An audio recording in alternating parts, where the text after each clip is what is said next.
आज हम लोग केमिकल इक्विलिब्रियम के बारे में पढ़ने जा रहे हैं। केमिकल इक्विलिब्रियम पढ़ने के लिए पहले टाइप ऑफ रिएक्शन के बारे में जानकारी होना जरूरी है। दो तरह का रिएक्शन होता है, एक को कहते हैं रिवर्सिबल रिएक्शन और दूसरे को कहते हैं इरिवर्सिबल रिएक्शन। तो ये दोनों रिएक्शन होता क्या है पहले वो हम लोग समझेंगे। पहले लेते हैं रिवर्सिबल रिएक्शन। तो पहला जो रिएक्शन है रिवर्सिबल,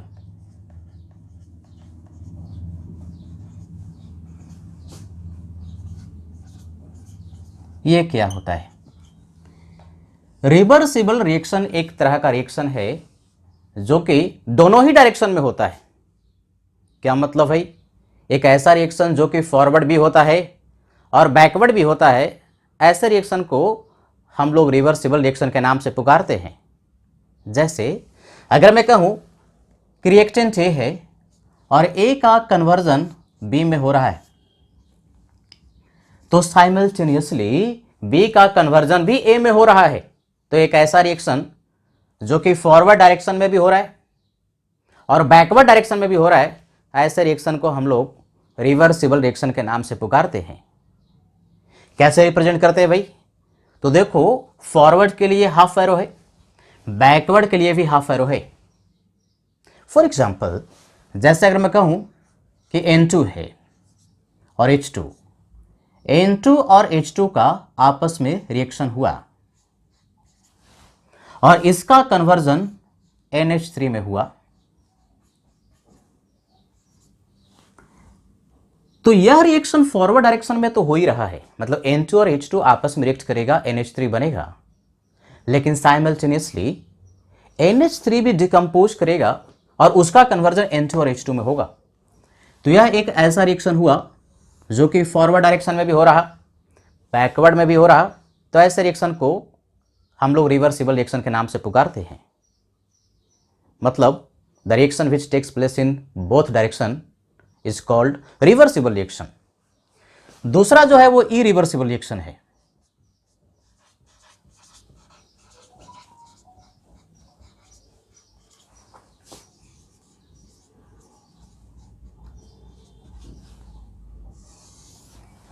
ये इरिवर्सिबल रिएक्शन क्या होता है? एक ऐसा रिएक्शन जो कि सिर्फ फॉरवर्ड डायरेक्शन में ही होता, एक ही डायरेक्शन में हो रहा है, बैकवर्ड डायरेक्शन में रिएक्शन नहीं होता। मतलब जो प्रोडक्ट बनेगा आपस में कंबाइन करके रिएक्टेंट नहीं दे सकते, तो ऐसे रिएक्शन को हम लोग इरिवर्सिबल रिएक्शन के नाम से पुकारते हैं। नाम में ही अर्थ छुपा हुआ है। रिवर्सिबल का मतलब जो कि दोनों डायरेक्शन में हो और इरिवर्सिबल का मतलब जिसको रिवर्स नहीं किया जा सके, उसको हम लोग इरिवर्सिबल रिएक्शन के नाम से पुकारते हैं। जैसे अगर मैं कह दूं कि ए का कन्वर्जन बी में हो रहा है, तो बी का कन्वर्जन ए में नहीं हो रहा। यह एक ऐसा रिएक्शन है जो कि सिर्फ फॉरवर्ड डायरेक्शन में ही हो रहा, तो ऐसे रिएक्शन को हम लोग कहते हैं इरिवर्सिबल रिएक्शन। फॉर एग्जाम्पल, जैसे अगर मैं कह दूं कैल्शियम कार्बोनेट है, सॉलिड है और एक ओपन कंटेनर में इसको हीट किया जा रहा है, इसका कन्वर्जन CO सॉलिड और CO2 गैस में हुआ और ओपन कंटेनर में होने की वजह से ये जो CO2 गैस है वो भाग जाएगा। तो फिर CO2 और कैल्शियम ऑक्साइड जो सॉलिड है उनका आपस में कॉम्बिनेशन नहीं होगा। तो यह रिएक्शन सिर्फ फॉरवर्ड में ही जा सकता है, बैकवर्ड में नहीं जा सकता। तो ऐसे रिएक्शन को हम लोग कहते हैं इरिवर्सिबल रिएक्शन। प्रोडक्ट आपस में नहीं कंबाइन करेगा और कंबाइन करके रिएक्टेंट नहीं देगा, तो इसको हम लोग कहते हैं कि यह जो रिएक्शन है वो इरिवर्सिबल रिएक्शन है। फॉर एग्जाम्पल, जैसे अगर मैं कहूं कि हमारे पास एक रिएक्शन NaCl का है, एक्वस सॉल्यूशन लिया, AgNO3 के साथ रिएक्शन इसका करवाया और जो प्रोडक्ट मिला वो AgCl सॉलिड है, ये प्रेसिपिटेट बन जाता है N प्लस NaNO3 एक्वस। तो यह भी एक ऐसा रिएक्शन है जो कि सिर्फ फॉरवर्ड डायरेक्शन में ही जा रहा है, तो ऐसे रिएक्शन को हम लोग कहेंगे इरिवर्सिबल रिएक्शन। अगर ध्यान से देखो तो एक ऐसा रिएक्शन जो कि ओपन कंटेनर में हो रहा है और उसमें एक या एक से ज़्यादा प्रोडक्ट जो है वो गैस है, तो गैस भाग जाएगा, तो ऐसा रिएक्शन होगा इरिवर्सिबल। या फिर एक ऐसा रिएक्शन जिसमें एक रिएक्शन होने के बाद एक प्रेसिपिटेट बन जाता हो, तो वो भी सिर्फ फॉरवर्ड डायरेक्शन में ही जा सकता है, बैकवर्ड में नहीं जा सकता, तो ऐसा रिएक्शन जो होगा वो इरिवर्सिबल रिएक्शन का एग्जाम्पल होगा।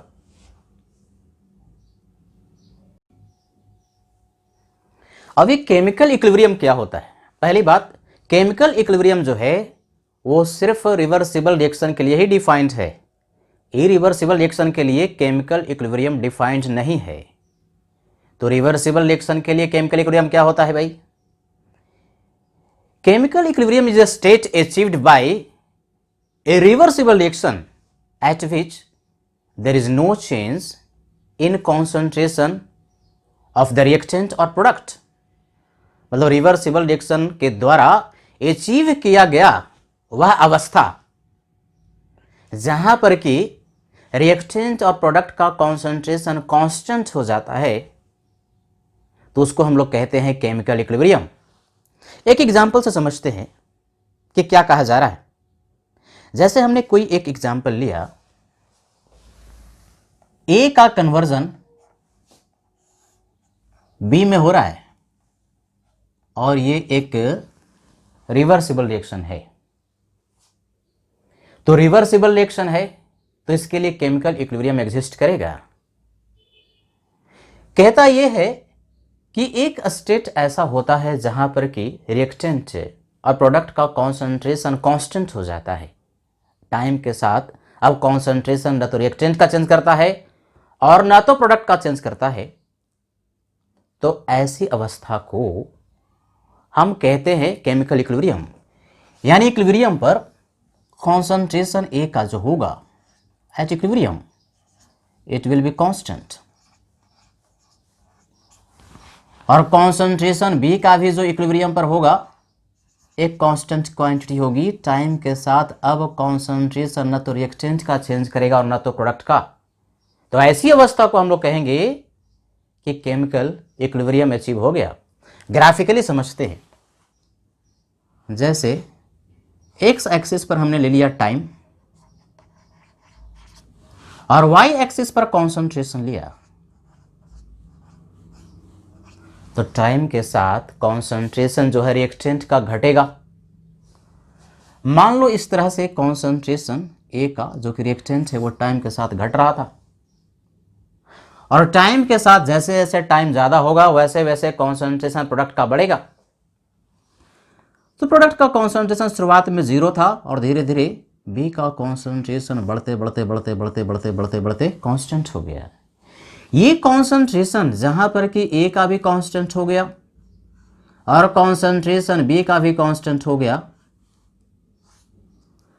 तो ये एक ऐसी अवस्था हो गई, ऐसा स्टेट हो गया रिवर्सिबल रिएक्शन के द्वारा प्राप्त किया हुआ, जिसको हम लोग कहते हैं इक्विलिब्रियम, केमिकल इक्विलिब्रियम। यानी यहां पर इक्विलिब्रियम अचीव हो गया। तो ये जो है कॉन्सेंट्रेशन रिएक्टेंट और प्रोडक्ट का अनेक तरह से घट सकता है और बढ़ सकता है। जैसे वाई एक्सिस पर यदि हम कॉन्सेंट्रेशन लिखें और एक्स एक्सिस पर टाइम लिखते हो, तो कॉन्सेंट्रेशन मान लो कि ए का लीनियरली घट रहा था और फिर कांस्टेंट हो गया, बी का लीनियरली बढ़ रहा था और फिर कांस्टेंट हो गया। तो जहां पर कॉन्सेंट्रेशन रिएक्टेंट और प्रोडक्ट दोनों का कांस्टेंट हो जाए, देखो ध्यान से सुनो, रिएक्टेंट और प्रोडक्ट का कॉन्सेंट्रेशन कांस्टेंट होना जरूरी है। दोनों का कॉन्सेंट्रेशन बराबर होने की बात नहीं कर रहे, बराबर हो भी सकता है, बराबर नहीं भी हो सकता, कांस्टेंट होना जरूरी है। यानी इक्विलिब्रियम पर ए का भी कॉन्सेंट्रेशन कांस्टेंट हो गया और बी का भी कॉन्सेंट्रेशन कांस्टेंट हो गया। यानी इक्विलिब्रियम ऐसी अवस्था है, ऐसा कंडीशन है रिवर्सिबल रिएक्शन के द्वारा अचीव किया गया, जहां पर कि रिएक्टेंट और प्रोडक्ट का कॉन्सेंट्रेशन कांस्टेंट हो जाता है। और भी तरीके से अचीव हो सकता है। मान लो कि कॉन्सेंट्रेशन जो है ए का घटते घटते कुछ यहाँ हो गया और बी का बढ़ते बढ़ते ऐसे हो गया। लेकिन हमें ध्यान रखना है कि कॉन्सेंट्रेशन रिएक्टेंट और प्रोडक्ट का जहां पर भी कांस्टेंट हो गया उसको हम कहेंगे कि इक्विलिब्रियम की कंडीशन आ गई। तो रिवर्सिबल रिएक्शन के द्वारा अचीव किया गया वह अवस्था जहां पर कि रिएक्टेंट और प्रोडक्ट का कॉन्सेंट्रेशन कांस्टेंट हो जाए उसको हम लोग केमिकल इक्विलिब्रियम के नाम से पुकारते हैं। एक डेफिनेशन तो ये है, एक और डेफिनेशन है, क्या है भाई दूसरा definition? It is a state achieved by a reversible reaction at which rate of forward reaction and rate of backward reaction becomes equal. यानी रिवर्सिबल रिएक्शन के द्वारा अचीव किया गया ऐसी अवस्था जहां पर कि rate of forward and rate of backward reaction दोनों बराबर हो जाता है। फॉर एग्जाम्पल, जैसे एक रिवर्सिबल रिएक्शन लिया, ए का कन्वर्जन बी में, तो एक टाइम ऐसा आएगा कि जिस रफ्तार से ए का कन्वर्जन बी में हो रहा है रेट फॉरवर्ड, उसी रफ्तार से बी का कन्वर्जन ए में होगा रेट बैकवर्ड। तो जहां पर भी रेट फॉरवर्ड का और रेट बैकवर्ड का बराबर हो जाए तो हम कहेंगे कि इक्विलिब्रियम अचीव हो गया। ग्राफ से समझते हैं। मान लो कि y एक्सिस पर रेट है, रेट ऑफ रिएक्शन, तो इसमें दो रेट होगा। ए का कन्वर्जन यदि बी में होगा, यानी रिएक्टेंट का कन्वर्जन प्रोडक्ट में होगा, तो उसको हम कहेंगे रेट ऑफ फॉरवर्ड। प्रोडक्ट का कन्वर्जन यदि रिएक्टेंट में होगा तो उसको हम लोग कहेंगे रेट ऑफ बैकवर्ड रिएक्शन। तो भाई टाइम के साथ शुरुआत में t इक्वल टू 0 पर तो रिएक्टेंट ही सिर्फ था, प्रोडक्ट तो नहीं था। यानी ए का कॉन्सेंट्रेशन शुरुआत में मैक्सिमम था और धीरे धीरे टाइम के साथ वो घटेगा। लेकिन बी का जो कॉन्सेंट्रेशन था इनिशियली t इक्वल टू 0 पर 0 था ही नहीं, जो भी था ये था। लेकिन जैसे जैसे बी बनेगा वैसे वैसे बी का कन्वर्जन ए में होगा, तो जो रेट है बैकवर्ड का वो धीरे धीरे बढ़ेगा।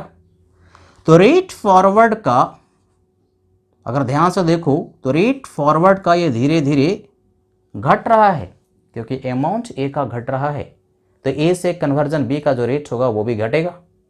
लेकिन रेट बैकवर्ड का, चूंकि बी का फॉर्मेशन हो रहा है, तो बी का कन्वर्जन ए में जो रेट होगा वो धीरे धीरे बढ़ेगा, धीरे धीरे बढ़ेगा। तो ये है रेट फॉरवर्ड और ये है रेट बैकवर्ड। एक ऐसी अवस्था आएगी, एक ऐसा टाइम आएगा जहां पर कि रेट फॉरवर्ड का और रेट बैकवर्ड का दोनों बराबर हो गया। तो जहां पर भी रेट फॉरवर्ड का और रेट बैकवर्ड का बराबर हो गया हम कहेंगे कि इक्विलिब्रियम अचीव हो गया। यानी कि इक्विलिब्रियम पर रेट फॉरवर्ड और रेट बैकवर्ड बराबर हो गया। अरे भाई, रेट फॉरवर्ड का और बैकवर्ड का बराबर होने की वजह से ही तो कॉन्सेंट्रेशन रिएक्टेंट और प्रोडक्ट का कांस्टेंट हो गया। जिस रफ्तार से ए का कन्वर्जन बी में हो रहा था उसी रफ्तार से बी का कन्वर्जन यदि ए में हो रहा है तो जितना बना उतना ही डिकम्पोज करेगा, तो कॉन्सेंट्रेशन तो कांस्टेंट ही रहेगा। तो दोनों डिफिनेशन को बढ़िया से याद रख लेना है। इक्विलिब्रियम एक ऐसी कंडीशन हुई रिवर्सिबल रिएक्शन के द्वारा अचीव किया गया जहां पर कि रिएक्टेंट और प्रोडक्ट का कॉन्सेंट्रेशन कांस्टेंट हो जाता है और जहां पर रेट फॉरवर्ड का और रेट बैकवर्ड का बराबर हो जाता है। ध्यान रहे, कॉन्सेंट्रेशन का कांस्टेंट होना जरूरी है, लेकिन रेट का बराबर होना जरूरी है, रेट फॉरवर्ड का और रेट बैकवर्ड का। तो उसको हम लोग कहते हैं केमिकल इक्विलिब्रियम अचीव हो गया। अब हम लोग पढ़ते हैं कि केमिकल इक्विलिब्रियम का कैरेक्टरिस्टिक्स क्या होता है, क्या गुण होता है। तो अभी हम लोगों ने पढ़ लिया कि केमिकल इक्विलिब्रियम रिवर्सिबल रिएक्शन के द्वारा अचीव किया गया वह अवस्था है जहां पर कि रेट फॉरवर्ड का और रेट बैकवर्ड का बराबर होता है, पहली बात, और जहां पर कॉन्सेंट्रेशन जो है रिएक्टेंट का और प्रोडक्ट का कांस्टेंट हो जाता है। यानी कि कॉन्सेंट्रेशन रिएक्टेंट और प्रोडक्ट का कांस्टेंट हो जाता है। जितने भी रिएक्टेंट और प्रोडक्ट है उनका जो कॉन्सेंट्रेशन होगा वो इक्विलिब्रियम पर कांस्टेंट होगा। ध्यान रहे, रिएक्टेंट का भी और प्रोडक्ट का भी बराबर नहीं बल्कि कांस्टेंट होगा। दूसरा, रेट फॉरवर्ड का और रेट बैकवर्ड का बराबर होगा। ये तो हम लोगों ने पढ़ लिया। ये जो इक्विलिब्रियम है, केमिकल इक्विलिब्रियम जो है वो एक क्लोज्ड सिस्टम में होता है। ये क्लोज्ड सिस्टम का मतलब क्या? क्लोज्ड सिस्टम का मतलब ये होता है जहां पर कि मास का ट्रांसफर सिस्टम और सराउंडिंग के बीच में ना हो। यानी कि कोई एक केमिकल रिएक्शन हो रहा है तो मास का ट्रांसफर सिस्टम और सराउंडिंग के बीच में नहीं होना चाहिए, तो वहीं पर यह केमिकल इक्विलिब्रियम एस्टैब्लिश होगा। यानी system should be closed.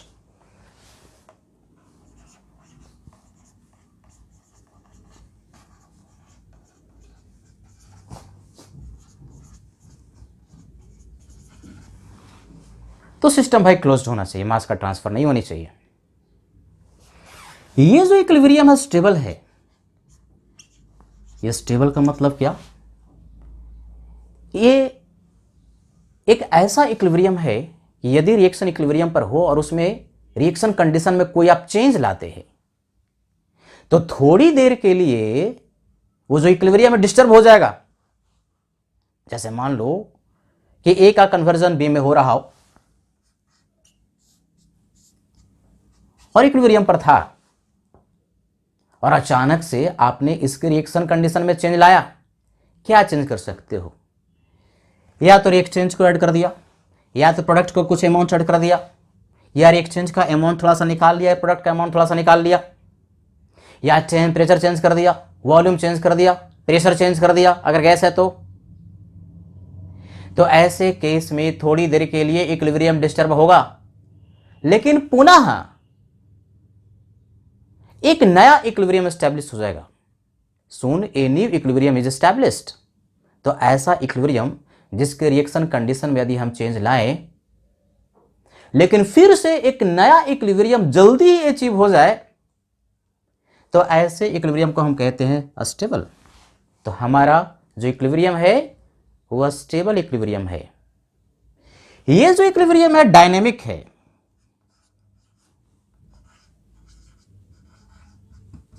Dynamic है भाई। डायनेमिक का मतलब क्या? लगता ऐसे है बेसिक डेफिनेशन में है कि कॉन्सेंट्रेशन रिएक्टेंट और प्रोडक्ट का जो है वो इक्विलिब्रियम पर कांस्टेंट हो जाता है, चेंज नहीं करता। अरे भाई तो क्या रिएक्शन रुक गया? रुका हुआ प्रतीत होता है। यह रिएक्शन रुका हुआ प्रतीत होता है लेकिन रुकता नहीं है। डायनेमिक इन नेचर का मतलब चूंकि ए का कन्वर्जन बी में भी हो रहा था, बी का कन्वर्जन ए में भी हो रहा था, रिएक्टेंट का कन्वर्जन प्रोडक्ट में भी हो रहा था और प्रोडक्ट का कन्वर्जन रिएक्टेंट में भी हो रहा था, और इक्विलिब्रियम पर जिस रफ्तार से कन्वर्जन ए का बी में हुआ उसी रफ्तार से कन्वर्जन बी का ए में हुआ। यानी रेट फॉरवर्ड का और रेट बैकवर्ड का बराबर हो जाने की वजह से कॉन्सेंट्रेशन ए का और बी का दोनों का कांस्टेंट हो गया। तो क्या रिएक्शन रुका हुआ है? नहीं भाई, रिएक्शन हो रहा है, रिएक्शन अभी भी चल रहा है। इक्वल रेट में चलने की वजह से ये रुका हुआ प्रतीत होता है। तो ये जो इक्विलिब्रियम है डायनेमिक है, चलता हुआ इक्विलिब्रियम है। ये इक्विलिब्रियम स्टैटिक नहीं है। कैटलिस्ट का इफेक्ट क्या होता है? कैटलिस्ट का इफेक्ट हम लोग लीच चैटलियर प्रिंसिपल में डिटेल में पढ़ेंगे, लेकिन थोड़ा सा यहां पर भी कैटलिस्ट जो होता है एक ऐसा सब्सटेंस होता है जो कि रेट ऑफ रिएक्शन को बढ़ाता है, फॉरवर्ड भी और बैकवर्ड भी। तो कैटलिस्ट को ऐड करेंगे तो इक्विलिब्रियम पर क्या प्रभाव पड़ेगा? कैटलिस्ट को ऐड करने पर रेट फॉरवर्ड का भी बढ़ेगा, रेट बैकवर्ड का भी बढ़ेगा, लेकिन इक्विलिब्रियम के पोजीशन को ऑल्टर नहीं करता। Catalyst does not alter. Alter का मतलब क्या? Change. Position of an equilibrium,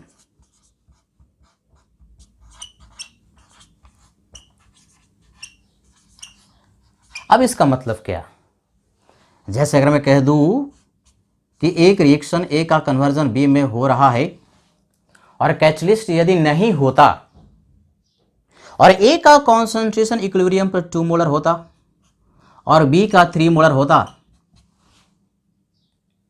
तो कैटलिस्ट के प्रेजेंस में भी इक्विलिब्रियम पर ए का कॉन्सेंट्रेशन 2 मोलर ही होगा और बी का कॉन्सेंट्रेशन 3 मोलर ही होगा। यानी कैटलिस्ट को ऐड करने से इक्विलिब्रियम पर जो कॉन्सेंट्रेशन बिना कैटलिस्ट के होता, कैटलिस्ट ऐड करने पर भी वही होगा। तो उसको इंग्लिश में कहते हैं it does not alter position of an equilibrium. तो फिर कैटलिस्ट क्यों ऐड किया जाता है? कैटलिस्ट रेट ऑफ रिएक्शन को बढ़ाता है, फॉरवर्ड वाला भी और बैकवर्ड वाला भी, जिससे कि इक्विलिब्रियम अचीव करने का जो टाइमिंग होता है वो घट जाता है। Equilibrium is achieved faster in presence of a catalyst. हम लोग पढ़ते हैं टाइप ऑफ केमिकल इक्विलिब्रियम। दो तरह का केमिकल इक्विलिब्रियम होता है, एक होता है होमोजेनियस फेज इक्विलिब्रियम और दूसरा होता है हेट्रोजेनियस फेज इक्विलिब्रियम। नाम में ही अर्थ छुपा हुआ है। होमोजेनियस फेज इक्विलिब्रियम का मतलब ये हुआ कि जितने भी रिएक्टेंट और प्रोडक्ट होगा सबका जो फेज होगा वो एक ही होगा, सबका फेज सेम होगा। तो ये जो होमोजेनियस फेज इक्विलिब्रियम है वो दो तरह का पाया जाता है। एक तो homogeneous in gaseous phase,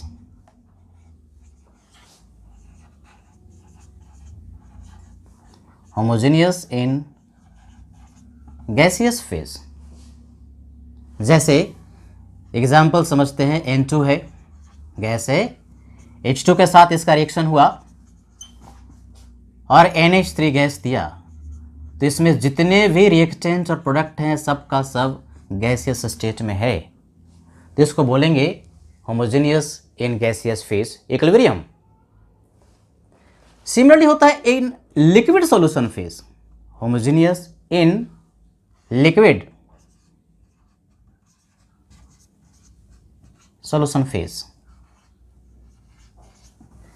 in liquid solution phase का अर्थ ये हुआ कि कोई एक सॉल्वेंट होगा और उसमें बहुत सारे सॉलिड्स जो होंगे, रिएक्टेंट और प्रोडक्ट जो है वो घुले हुए होंगे और हर जगह जो कंपोजिशन होगा उस सॉलिड का सेम होगा। जैसे अगर मैं कह दूं एक रिएक्शन है A aqueous and B aqueous.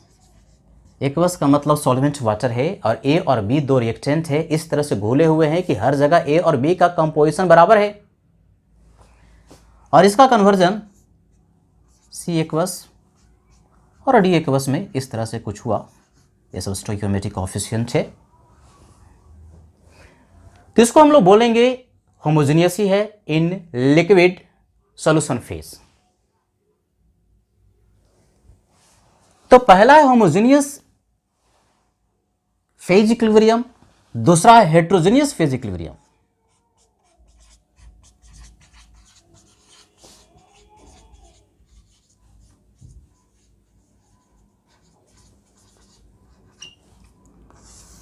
नाम में ही अर्थ छुपा हुआ है।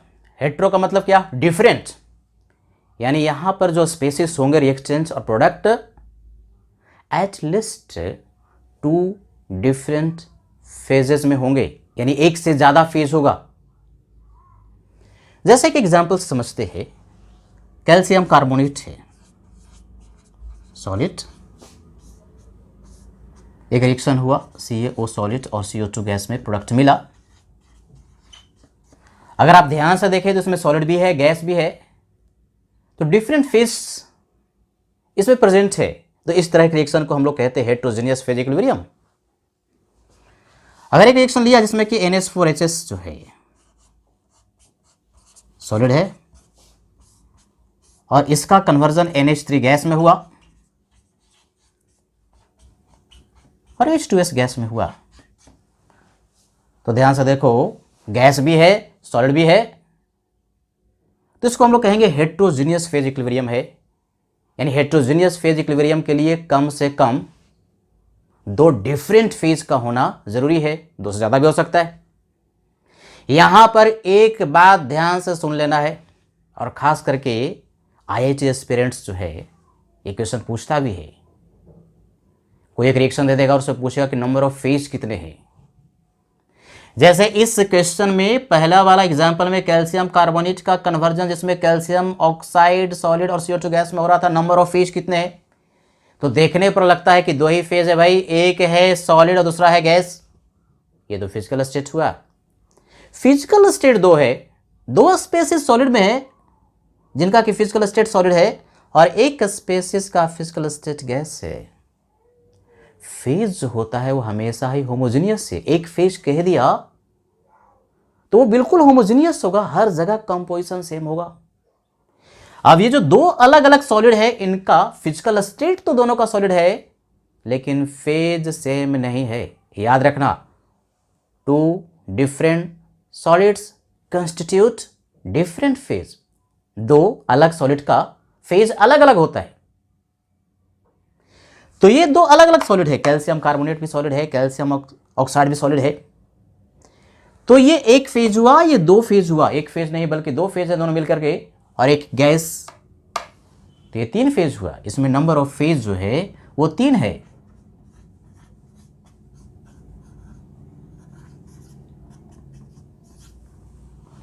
इसमें भाई क्या इसमें भी 3 है?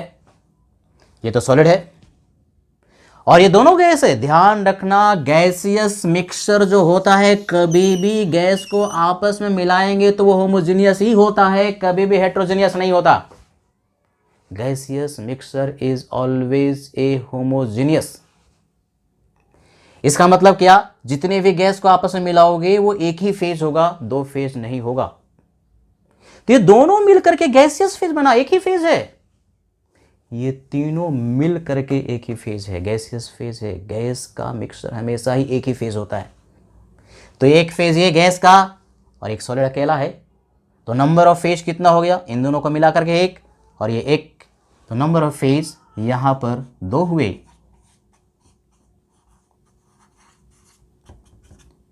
देखो कभी कभी ये पूछता है कि फास्फोरस है व्हाइट, ये व्हाइट था, सॉलिड होता है, और फास्फोरस रेड में कन्वर्जन हुआ, ये भी सॉलिड है।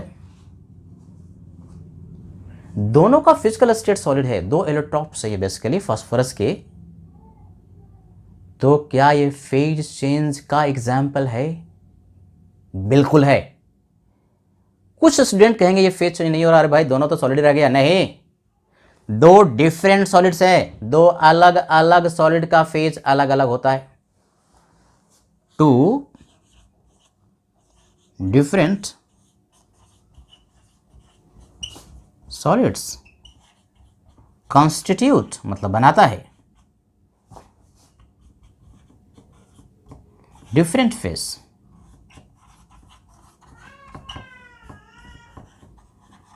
तो बताओ यहां पर कितने फेज हो गए? नंबर ऑफ फेज यहां पर चूंकि 2 अलग अलग सॉलिड है, 2 हुआ। नंबर ऑफ फेज 2 हुआ।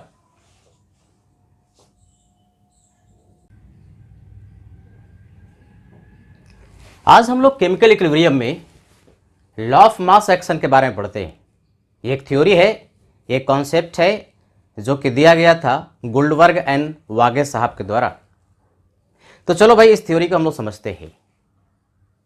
कोई एक केमिकल रिएक्शन है जिसमें ए और बी रिएक्टेंट है, सी और डी जो है प्रोडक्ट है, M1 M2 N1 N2 ये सब रिस्पेक्टिव स्टोइकियोमेट्रिक कोएफिशिएंट है। तो इस थ्योरी के अनुसार कहता यह है कि रेट ऑफ रिएक्शन जो होगा डायरेक्टली प्रोपोर्शनल होगा एक्टिव मास ऑफ रिएक्टेंट का। Rate of reaction is directly proportional to active mass of reactants which are raised to their respective stoichiometric coefficient। क्या मतलब? ये जो रेट ऑफ रिएक्शन होगा directly proportional होगा एक्टिव मास रिएक्टेंट का। Reactant कौन है? ए, तो एक्टिव मास ए का, और इसका पावर इसी का stoichiometric coefficient m1, active mass B का और इसका पावर इसी का स्टोइकियोमेट्रिक कोफिशिएंट m2। तो जो रेट ऑफ रिएक्शन है इसको हम लिख सकते हैं एक प्रोपोर्शनैलिटी कांस्टेंट आएगा K एक्टिव मास A का to the power stoichiometric coefficient m1 active mass B का और इसका पावर इसी का स्टोइकियोमेट्रिक कोफिशिएंट। तो इसको हम लोग कहते हैं law of mass action. Goldberg और वागे साहब ने दिया था, साइंटिस्ट थे। अब ये जो K है इसको हम लोग कहते हैं रेट कांस्टेंट।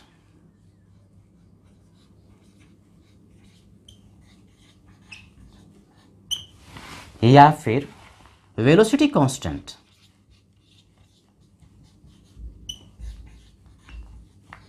या फिर इसका एक और नाम है स्पेसिफिक रिएक्शन रेट।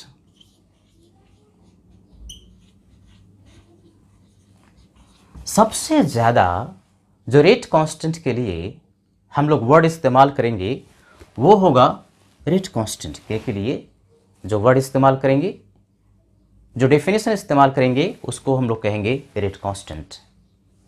अब ये बात उठती है कि एक्टिव मास क्या है। एक्टिव मास कहने से कुछ दिमाग में अभी तक आया नहीं। सिंपल तरीके से समझते हैं, एक्टिव मास रिएक्टेंट का वो पार्ट होता है जो कि एक्टिवली रिएक्शन में पार्टिसिपेट करता है। हम लोग मानेंगे कि जो भी रिएक्टेंट लिया जा रहा है वो 100% रिएक्शन में पार्टिसिपेट कर रहा है। तो ये जो एक्टिव मास है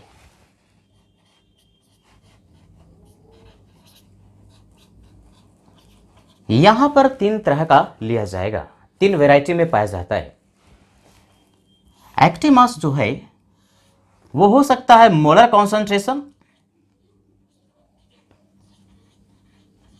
that is equal to molarity, और दूसरा जो है पार्शियल प्रेशर,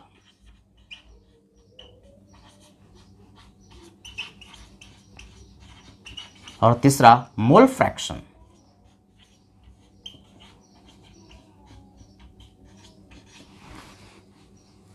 अब ये जो एक्टिव मास है किसके लिए हम क्या लें, तो बढ़िया से याद रखना है एक्टिव मास यदि आपको गैसियस स्पेसिस के लिए लेना है, गैस के लिए यदि रिएक्टेंट गैस है तो गैस के लिए एक्टिव मास जो होगा m, that is active mass, ये तीनों ही पॉसिबल है, तीनों ही लिया जाता है। मोलर कॉन्सेंट्रेशन भी लिया जा सकता है, this is m for molarity. Partial pressure भी ले सकते हैं, this is pp partial pressure, और मोल फ्रैक्शन भी ले सकते हैं, एक से रिप्रेजेंट कर रहे हैं मोल फ्रैक्शन। यानी कि गैस यदि स्पेसिस है रिएक्टेंट तो उसका एक्टिव मास यदि हमको लेना है तो 3 तरीके का होता है, मोलरिटी, पार्शियल प्रेशर या मोल फ्रैक्शन। और वही यदि लिक्विड सॉल्यूशन फेज में स्पेसिस है रिएक्टेंट है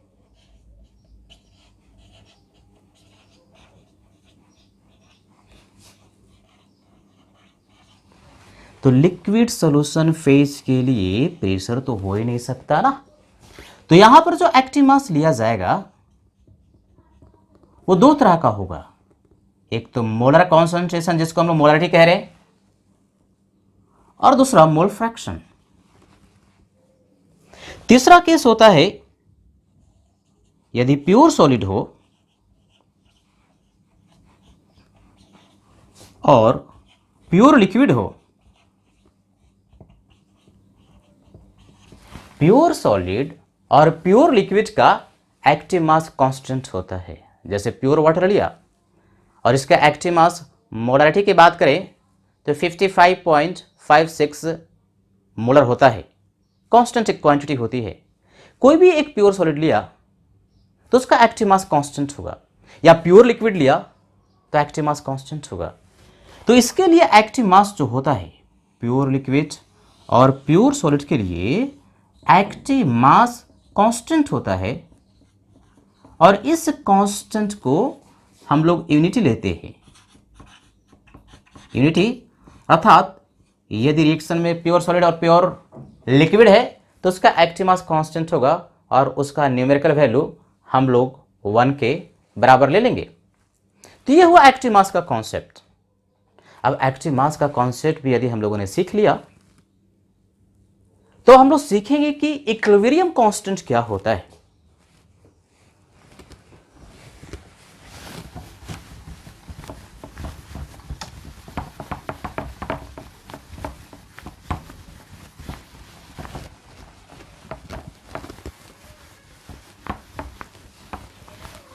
तो चलो भाई सीखते हैं कॉन्सेप्ट ऑफ इक्विलिब्रियम कांस्टेंट।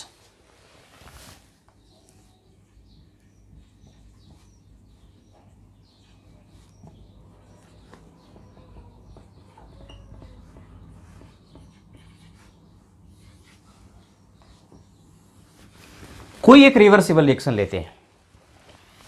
मान लो कि एक रिवर्सिबल रिएक्शन है M1A प्लस M2B, प्रोडक्ट मिला N1CN प्लस N2D। तो ये रिवर्सिबल रिएक्शन है तो इसमें दो रेट होगा, रेट फॉरवर्ड का और रेट बैकवर्ड का। तो उसमें दो रेट कांस्टेंट भी होगा, एक रेट कांस्टेंट केफ, एक रेट कांस्टेंट केबी। ये जो केफ है ये रेट कांस्टेंट है फॉरवर्ड रिएक्शन के लिए।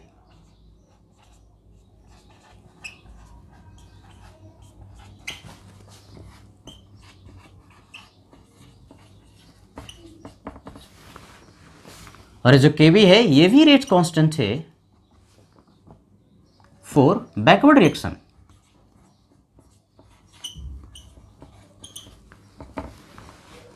तो भाई यहां पर दो तरह का रेट होंगे, एक रेट फॉरवर्ड का और रेट बैकवर्ड का। तो लॉ ऑफ मास एक्शन लगाते हैं रेट फॉरवर्ड के लिए। तो rate constant kf active mass reactant का, तो एक्टिव मास ए का इसका power stoichiometric coefficient m1, active mass B का इसका stoichiometric coefficient power m2। Similarly rate of backward reaction, rate constant backward का kb।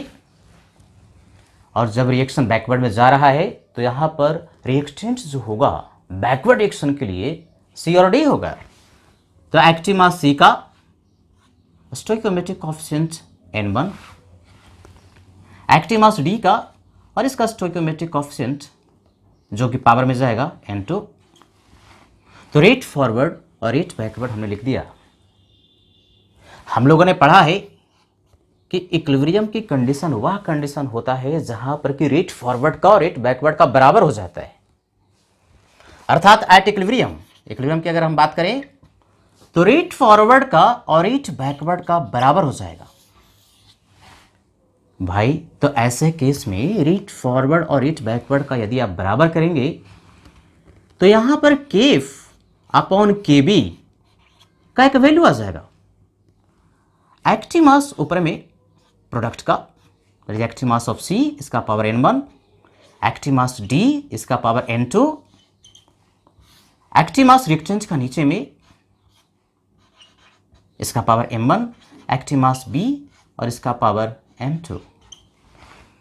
अब ये जो है ना रेट कांस्टेंट का रेशियो है, रेट कांस्टेंट फॉरवर्ड का अपॉन रेट कांस्टेंट बैकवर्ड का, दोनों ही कांस्टेंट है तो उसका रेशियो भी एक कांस्टेंट क्वांटिटी ही होगी। इस रेशियो को केफ अपॉन केबी को हम लोग इक्विलिब्रियम कांस्टेंट के नाम से पुकारते हैं, के इक्यू लिखेंगे। This is equilibrium constant.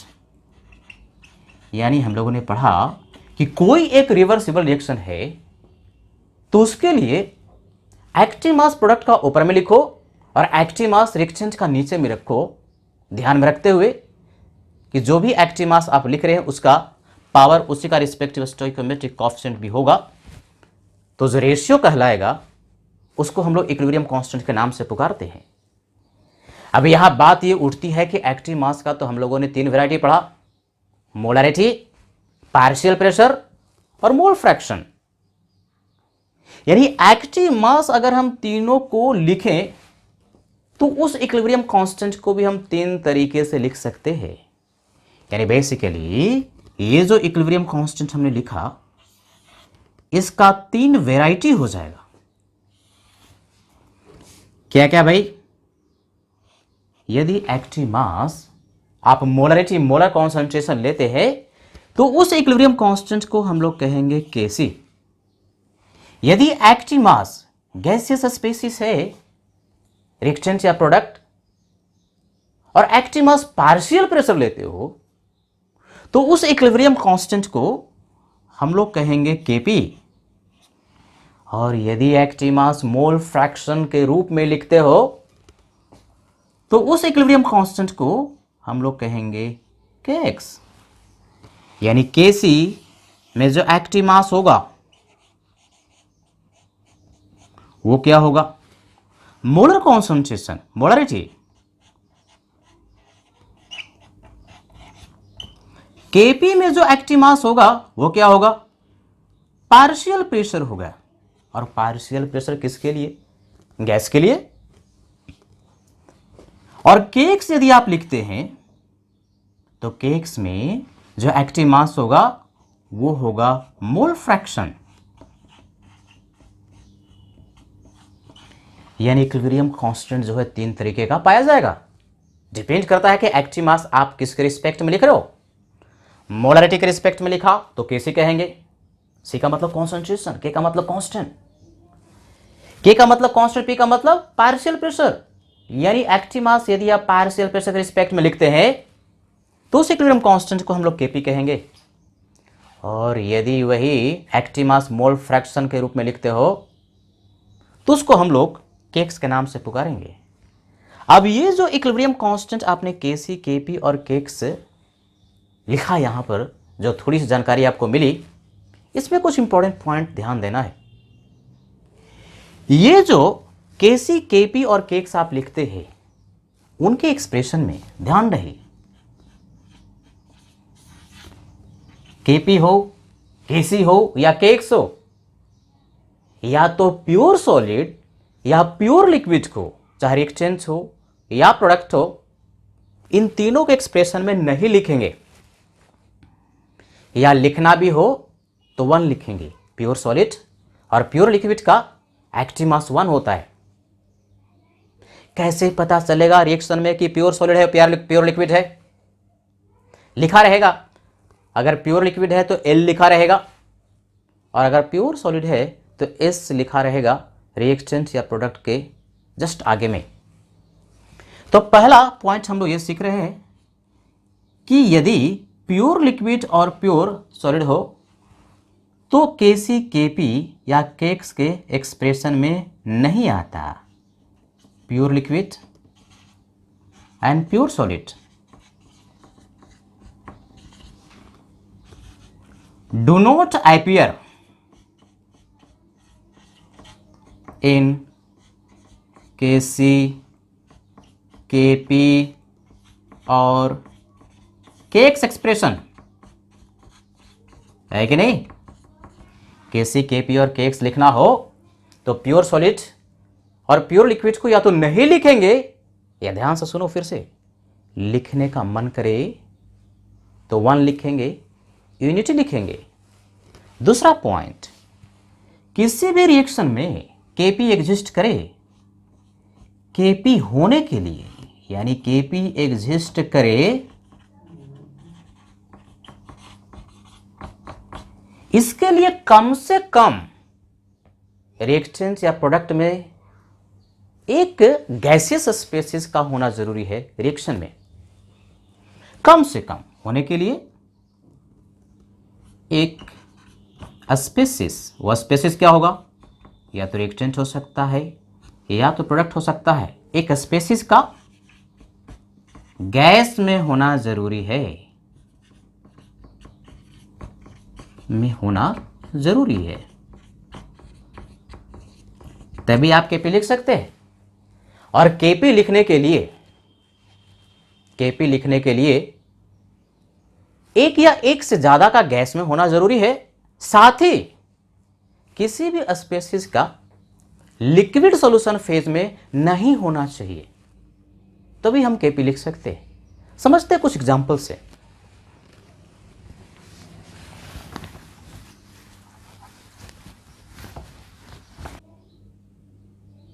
तो एग्जाम्पल से समझते हैं कि किसी भी रिएक्शन के लिए केपी, केसी और केक्स कैसे लिखें।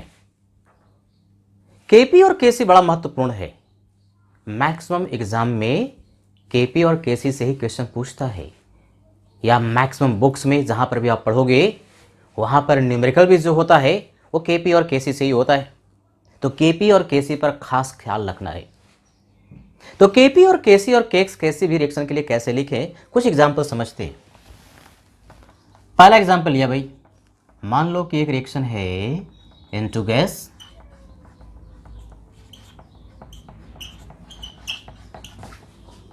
H2 गैस और NH3 गैस में इसका कन्वर्जन हुआ है।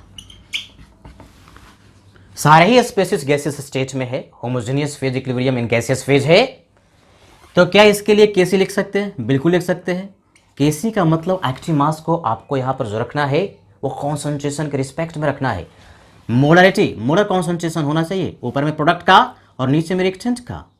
NH3 का जो कि प्रोडक्ट है उसका मोलरिटी ऊपर में और इसका पावर, इसी का स्टोइकियोमेट्रिक कोएफिशिएंट नीचे में कॉन्सेंट्रेशन N2 का पावर 1 स्टोइकियोमेट्रिक कोएफिशिएंट देखो, और H2 का स्टोइकियोमेट्रिक जो कोएफिशिएंट होगा वो कितना भाई, ये जो स्टोइकियोमेट्रिक कोएफिशिएंट है ये यहां पर आपको पावर में डालना पड़ेगा। ये हो गया केसी। इसी रिएक्शन के लिए यदि केपी लिखना हो तो जस्ट इसके पहले ही हमने बताया है कि केपी लिखने के लिए रिएक्टेंट और प्रोडक्ट्स में से किसी का कम से कम एक स्पेसिस का गैस में होना जरूरी है। यहां तो सारे के सारे ही गैसेस में है, तो केपी तो लिख ही सकते हैं। केपी लिखने के लिए पार्शियल प्रेशर प्रोडक्ट्स का, तो पार्शियल प्रेशर NH3 का ऊपर में इसका पावर 2 स्टोइकियोमेट्रिक कोएफिशिएंट, नीचे में पार्शियल प्रेशर रिएक्टेंट का N2 है और पार्शियल प्रेशर H2 का जिसका कि स्टोइकियोमेट्रिक कोएफिशिएंट जो है 3 है। वैल्यू पुट किया तो केपी आ गया। इसी तरह से अगर केक्स लिखना हो तो एक्स जो हम कह रहे हैं वो मोल फ्रैक्शन के लिए, एक्टिव मास यदि मोल फ्रैक्शन हो और प्रोडक्ट अपॉन रिएक्टेंट लिखते हो तो उसको हम लोग केक्स कहेंगे, उस इक्विलिब्रियम कांस्टेंट को केक्स कहेंगे। यानी ऊपर में मोल फ्रैक्शन NH3 का, इसका पावर 2, नीचे में मोल फ्रैक्शन रिएक्टेंट का दैट इज N2 का और मोल फ्रैक्शन H2 का और इसका पावर 3। तो केसी भी हो गया, केपी भी हो गया और केक्स भी हो गया। सिमिलरली दूसरा रिएक्शन देखो, हमने कोई एक रिएक्शन लिया इस तरह से, मान लो कि NH4HS सॉलिड है और इसका कन्वर्जन NH3 गैस और H2S गैस में हुआ।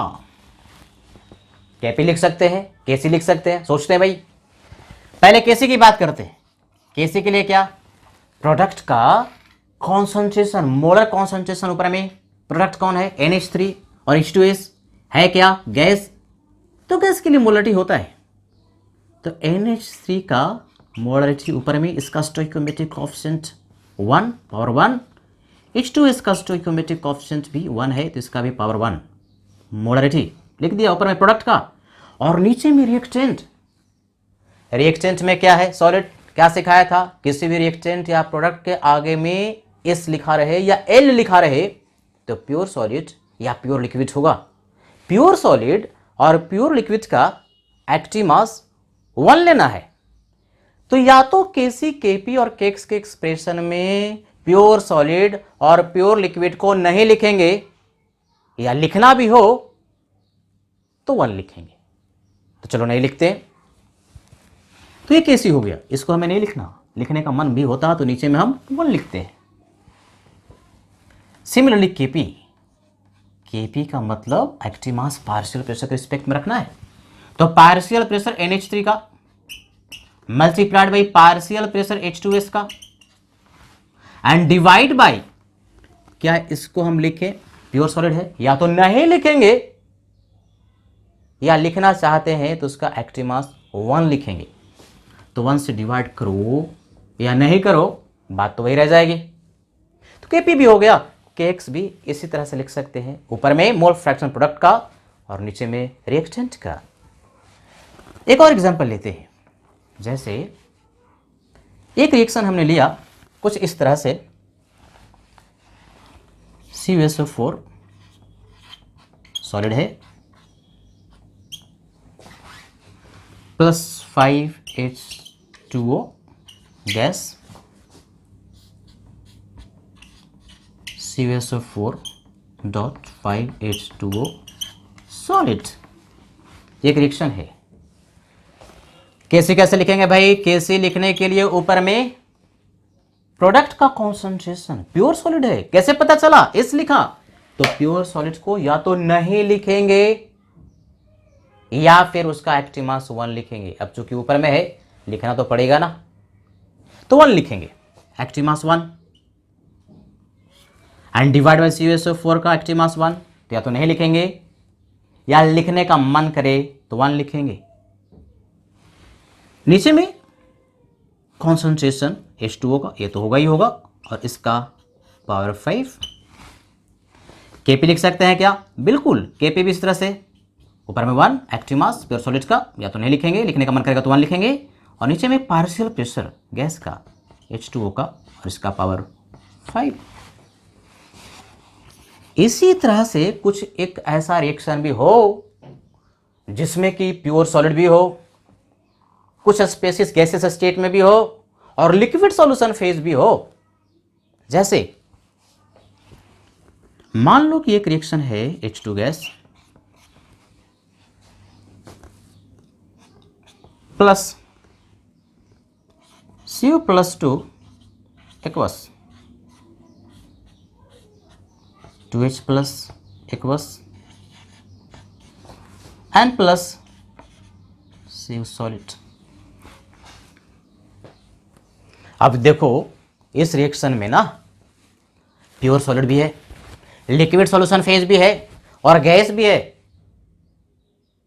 तो गैस के साथ लिक्विड सॉल्यूशन फेज और सॉलिड भी है, तो यहां पर ना तो हम Kp लिखते ना तो Kc लिखते, बल्कि एक नया इक्विलिब्रियम कांस्टेंट लिखा जाता है, इसको हम लोग कहते हैं Kpc। Kpc का मतलब जो एक्टिव मास होगा गैस का वो पार्शियल प्रेशर होगा, और लिक्विड सॉल्यूशन फेज जो होगा उसका एक्टिव मास C का मतलब कॉन्सेंट्रेशन लिया जाएगा।